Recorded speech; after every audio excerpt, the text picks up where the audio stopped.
NBA playoff action tonight. The 76ers facing the Heat in Game 2.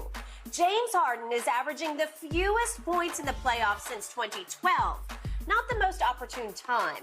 Harden has a player option in his contract this offseason, and then after that, he's eligible for a 4-year, $223 million max contract. Shannon, would you give Harden a max deal with how he's playing? Hell no. Not that. Skip, he's aging in dog years. Hell no, I'm not finna give him no 4 years, 223. And Skip, at 37 in year 18, that'd be $60 million a year. Nah, bro, I'm gonna have to cut that thing down. I give you a 3-year deal or maybe a 2-year deal, but ain't no way in hell I'm going to 4 years. Basically, with this, if he opts out 4 years, Skip, the step back is not reliable anymore. He can't consistently beat guys off the dribble anymore. They're not giving him those calls anymore. And Skip, now he's down to 13.5 shots a game. Since he's been in Philly, he's had 0 games in which he's averaged shot with 20 shots. He averaged 22 in his last 3 years in Houston. And I'm supposed to get, so he's down 10 shots, basically 10 shots a game. Yep. And I'm supposed to give you $50 million No, sir. No, sir. He's actually hiding in plain sight on the court. That's what's happening right now. Daryl Morey's job and his pride are now officially right on the line. I believe he's going to be made to look foolish over this trade because I believe they can salvage Ben Simmons, who's like 25 going on 23. Right. And James is 32 going on 42 because he has hit the wall. Yes. To use LeBron's favorite word, he is washed. He's washed like my clothes during the pandemic. Every day I got home, they go straight in the washer, right? That's how washed he is. Skip, he's turned into a pass-first point guard. Yep. Pass-first point guards don't make $56 million per. Yep.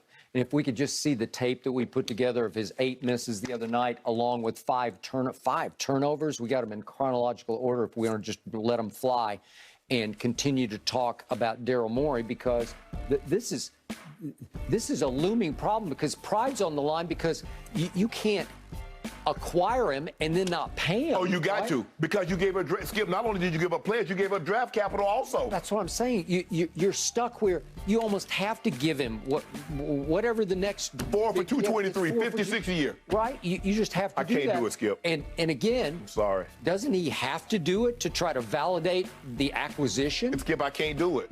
I know what I promised you, James, but I can't. Man. I mean, what can I give him? Can I give him half that? I give him 2, Skip. I mean, look, this is what you're up against. This is what you're living with. And again, unfortunately, Embiid got hurt. I don't know if he's going to be back for 3 or 4. Right. But the point is, he's hurt. And it put Morey on more of a hot seat, because all of a sudden James is on a hot seat. Because James, you got James because James was the guy that could take the game over in case Ben Simmons, in case Joel Embiid wasn't having a great day. That was the whole idea. So now we got two superstars. Where's the other one? I know what Joel Embiid is, but where's the other superstar that you was telling me about? Daryl Morey traded for Houston James, who no longer exists. No.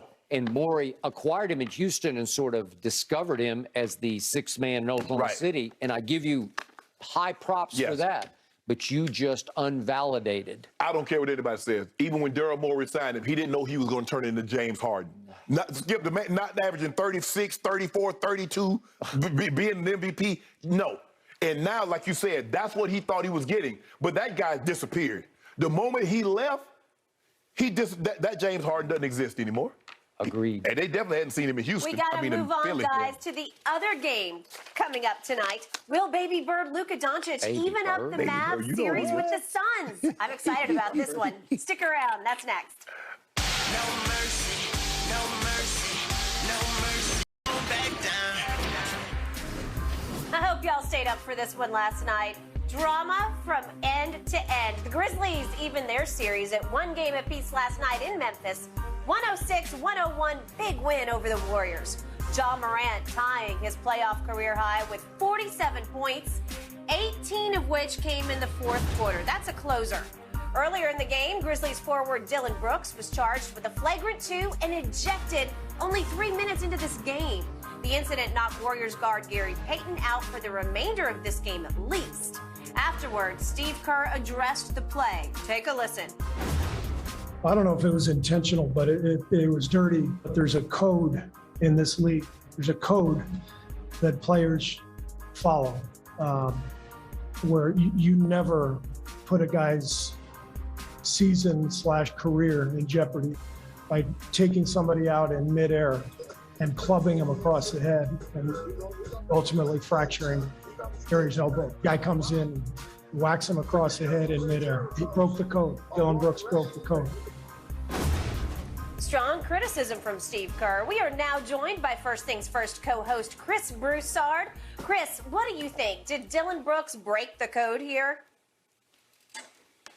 Well, look, I don't remember. Maybe I missed it. Do you guys remember, was there a lot of talk about a code when Alex Caruso, remember Grayson Allen took him out? Yes. And Caruso ended up breaking his wrist. I don't remember hearing about the code. And I know Steve Kerr was being specific, but I wonder, did he talk to Zaza Pachulia about breaking a code when he stepped under Kawhi Leonard back in 2017? I know Kawhi wasn't flying to the basket, but he was up in the air, right? And he came down on Zaza's foot. Did he talk to Draymond just recently? Right, they did change the rule, right. But you knew, you get in the guy's landing space, you knew it was dangerous. Or did Steve talk to Draymond about, a code? Again, he wasn't flying to the basket, Brandon Clark, but Draymond clearly pulled him down with his jersey in midair. I like what Charles Barkley said last night on TNT. He said, look, the code is you don't try to hurt other players. Right. We don't try to hurt each other. And I think that's what it is. Whether you're in the air, whether you're on the ground, wherever it might be, you're not trying to hurt guys. And I would say based on that code, I don't think Dillon Brooks broke it because I honestly don't think he was trying to hurt Gary Payton Jr. I think he was trying to give a hard foul. I think he was trying to send a message. And maybe there was some retaliation from Brandon Clark, with Draymond's foul on him. So all that said, guys, and I don't think this is talking out of both sides of my mouth, I do think it was a dirty play. I don't think he meant to hurt him, but I do think it was a dirty play. And obviously, whenever there's a dirty play, you might hurt somebody. I say it was a dirty play for these reasons. Number one, he wound up, right? He clearly wound up with that slap. Number two, if you watch it closely, he wasn't looking at the ball. Like, as he's zeroing in on Payton, he was, looking at Payton's head. He wasn't looking at the ball, at least from the angles I saw. And three, he barely jumped. He barely jumped. So if you're really trying to block the shot, I think you're going to be looking at the shot, and you're going to jump high. And he didn't do any of that, so I do think it was dirty, guys. I think he should get a one-game suspension. I really do. It's unfortunate that Payton Jr. is hurt. But I think it was a reckless, dirty play, and I think he should get a suspension. Just one game. You will go ahead. He just got suspended one game. You want him to be gone for 2 games?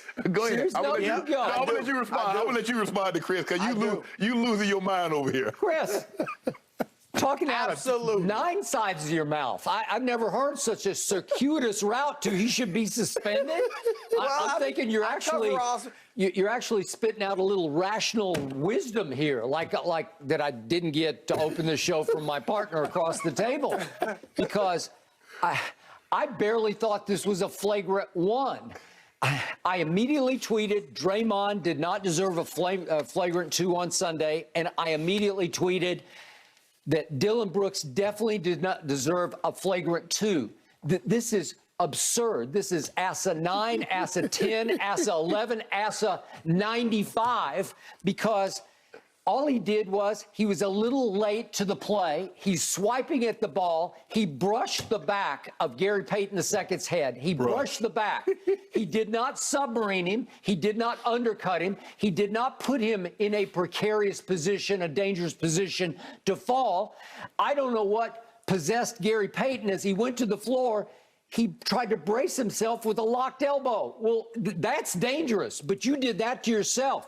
That was not a result of the collision because there wasn't any collision. So you blame Gary Payton for the way he tried to brace himself for falling. He should have never failed. Okay, but you fall all the time. I see that play happen 7 times a night in any game that I see. Everybody gets fouled going to the rim and they fall into the stanchion. It happens 9 times a night. And people learn how to fall. Great players, obviously, John Morant, you better learn how to fall because you're going to fall all the time.